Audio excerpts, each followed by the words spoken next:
एक समय की बात है, एक गांव में राजू नाम का लड़का रहता था। वह अपनी मां के साथ रहता था। एक दिन उसकी मां की तबीयत खराब हो जाती है, लेकिन दवाई खरीदने के लिए उसके पास पैसे नहीं थे। वह अपने चाचा के पास मदद मांगने के लिए जाता है, लेकिन उसके चाचा उसकी कोई मदद नहीं करते। वो बहुत गिद्दाता है, लेकिन उसके चाचा उसकी एक भी नहीं सुनते। वो बहुत परेशान हो जाता है और एक पेड्डज के पास जाके बैठ जाता है।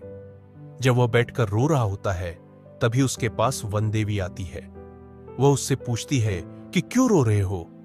राजू बोलता है कि मेरी मां की तबीयत बहुत खराब है। अगर उसके लिए दवाई नहीं लेकर गया तो वह मर जाएगी। वह राजू को एक जादुई चप्पल देती है और कहती है कि इसे पहनकर कूदने से तुम्हें एक सोने का सिक्का मिलेगा। पर याद रखना, एक बार में एक से अधिक सिक्का मत निकालना, क्योंकि हर बार कूदने के साथ साथ तुम छोटे होते जाओगे। उसके बाद एक दिन पूरा आराम करने के बाद फिर से पहले जैसे हो जाओगे। पर अगर एक से ज्यादा बार कूदे तो तुम एक मच्छर की तरह छोटे हो जाओगे। राजू चप्पल पहनकर एक बार कूदता है और उसे एक सोने का सिक्का मिल जाता है। यह देखकर राजू बहुत खुश हो जाता है। वह तुरंत अपनी मां के लिए दवाई लेता है और कुछ फल खरीदता है। यह बात उसके चाचा को पता लगती है और उसके मन में भी लालच आ जाता है। उनके मन में चप्पल को हथियाने का ख्याल आता है। वो राजू से कहते हैं कि यह चप्पल तो मुझे बेच दो। राजू कहता है कि मैं यह नहीं बेच सकता, क्योंकि यह मुझे वन देवी ने उपहार में दिया है। चाचा जी उससे एक दिन के लिए चप्पल को उधार में मांगते हैं। राजू जब उन्हें समझाता है कि इसे एक बार से ज्यादा उपयोग नहीं करना, नहीं तो छोटे हो जाओगे, लेकिन चाचा जी उसकी बात नहीं सुनते और वह उसे ले जाते हैं।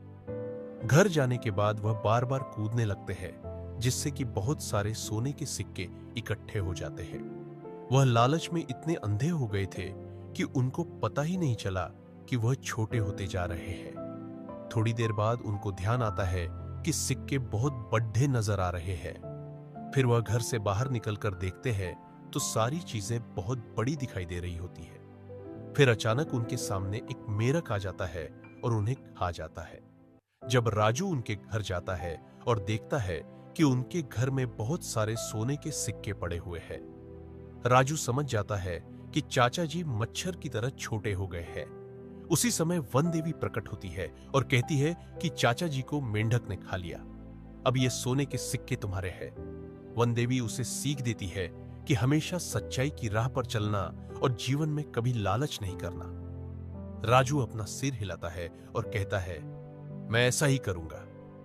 हमें अपने जीवन में कभी लालच नहीं करनी चाहिए और जितना हमारे पास है उतने में ही संतुष्ट रहना चाहिए।